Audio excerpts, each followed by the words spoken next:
नमस्कार। अनुगामिनी प्रस्तुत कथक वेद में मैं अमला शेखर आप सबका हार्दिक स्वागत करती हूँ।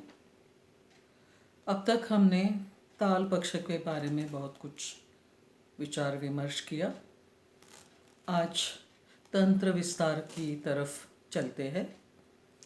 तंत्र विस्तार ये शब्द प्रयोग मेरे गुरुजी पंडिता रोहिणी जी भाटे ने किया था और उनका ये कहना था कि ताल प्रस्तुति होती है और उसके अलावा भी नृत्य पक्ष के कुछ अंश और भी बचते हैं, उनका समावेश हम तंत्र विस्तार के अंतर्गत करते हैं। इसमें 4 प्रकार की रचनाएं आती है: सरगम, तराना, त्रिवट और चतरंग। तो आज की कड़ी में सरगम और तराना इन दोनों का विचार करेंगे। सरगम तो वो होती है जिसे किसी राग में और ताल में निबद्ध स्वरों से बनी ये रचना होती है, स्थायी और अंतरे के स्वरूप में। ये सरगम है। और तराना जो है वो तनन, देरेना, तनन, नोम जैसे अक्षरों से बनता है, जिसमें कुछ भाषिक अर्थ नहीं होता है। लेकिन एक विचार प्रवाह ऐसे भी है कि अल्लाह, यली, यलली ऐसे भी कुछ शब्द आते हैं उसमें। तो अल्लाह या अल्लाह के अपभ्रंशित वो शब्द है। तो अल्लाह की तरफ देखने वाली रचना, ऐसे इसका स्वरूप हुआ करता था। फिर उसको तराना बोलने लगे। तो ये है तराना और सरगम। तो तराना भी किसी राग और ताल में निबद्ध होता है। तो सरगम और तराने की नृत्य रचना में क्या फर्क आता है, समानता क्या है? समानता ये है कि दोनों ही रचना प्रकार भाषिक अर्थ उसमें नहीं है, ऐसी होती है। दोनों किसी विशिष्ट राग या ताल में निबद्ध होते हैं। लेकिन दोनों में अंतर यह है कि तराने के शब्द जिस तरह से उनकी रचना होती है, उससे एक अलग सा भाव स्थिति, हम कह सकते हैं मूड बनता है, और उस मूड के अनुरूप उसका अंग संचलन का विचार होता है। ये तराने के बारे में होता है।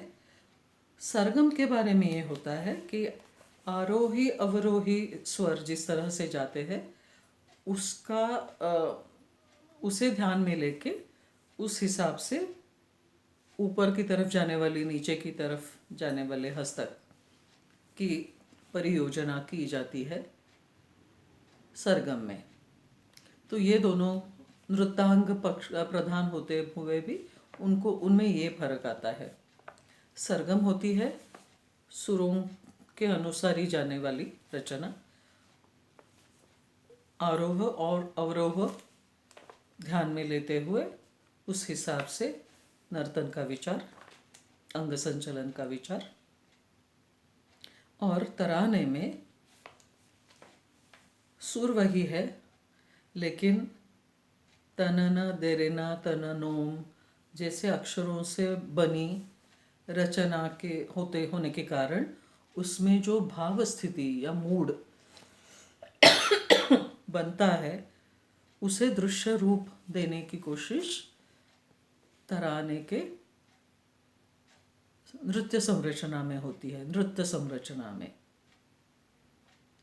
तो ये रहा तराना और सरगम। अगली बार त्रिवट और चतरंग का विचार करेंगे। सरगम कुछ ऐसी भी होती है कि जैसे रागमालाएं होती है। तो नृत्य भारती में हम ऐसी एक सरगम नाचते हैं जिसका नाम ही है राग सागर। तो गुलाम गौस खां साहब की ये रचना है और बड़ी बड़ी वैशिष्ट्यपूर्ण है। अस्थाई में इसमें 9 राग है। बसंत, बहार, केदार, मल्हार, अडाणा, पूरिया, धनश्री, सोहनी, मालकांस और ललित।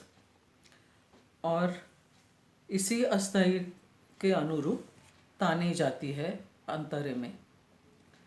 तो ताने भी बहुत अच्छी है और उससे एक अलग मूड बन जाता है और एक ऐसी संपृक्त रचना देखने का समाधान मिलता है देखने वालों को, और नाचने वालों को नाचने का समाधान मिलता है। तो 9 रागों में ये चलती कैसी है, तो हर बार षड्ज से निकल के षड्ज पे ख़त्म होती है हर तान, और ऐसे इसकी रचना बनी है। तराने भी बहुत सारे हैं। एक तराने का मैं ज़रूर जिक्र करना चाहूँगी कि साधारणतः हम ये देखते हैं कि मध्य लय द्रुत लय में होते हैं तराने। कभी कभी ये भी विचार होता है कि तराने की शुरुआत की जो पंक्ति है वो नगमे जैसी बजती है और ताल की बढ़त जिस तरह से होती है उस तरह से फिर उस तराने पे नाचा जाता है कभी कभी। और कभी कभी जैसे मैंने कहा कि मूड उसका जो बनता है उस हिसाब से उसका अंग संचलन, ये एक विचार पद्धति है।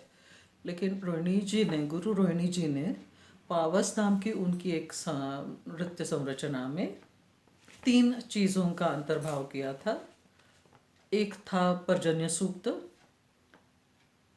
जो ऋग्वेद से है और सूक्तों का पठन होता था और उसके अर्थानुसार ही नृत्य रचना ये थी। फिर भी उसमें 2 नर्तक पीछे सिर्फ उनके पैर दिखते थे और कुछ तत्कार करते थे जो छंद को अनुसरण जिसमें था, ऋचाओं के छंदों का अनुसरण, अर्थ के हिसाब से भी, ये एक विचार था। एक कजरी थी लोकाभिमुख, और तीसरा एक उसका अंश था, वो था ताल मेघ में निबद्ध तराना, और ये तराना विलंबित लय में था। ये उसकी खासियत है और उसका अंतरा एक सरगम थी। तो आज यही समाप्त करते हैं। अगले बार फिर मिलते हैं त्रिवट और चतुरंग की चर्चा करने के लिए। तब तक विराम। धन्यवाद। नमस्कार।